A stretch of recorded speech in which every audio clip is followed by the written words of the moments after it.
ఏమంది ఇంకా ఎవరు పేరు వచ్చా సార్ పిచ్చిరండి.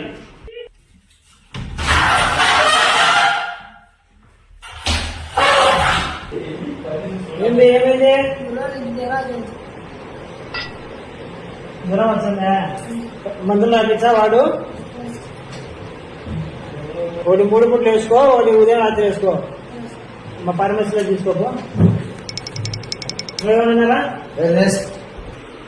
ఏమరా పుట్టబడిపోతున్నావు? ఎప్పటి నుంచి? ఏ రాత్రి ఏం చేయవు? ఏం చేస్తా సరే ట్యాబ్లెట్ రాపించా తీసుకోమాడు.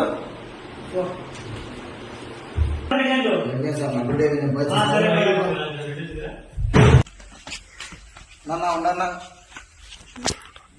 నేను కూలి పని చేసుకున్నాను. నాకు 200 ఇచ్చాంటే కాంపౌండ్ పని చేస్తాను. దొంగ డాక్టర్ అన్న.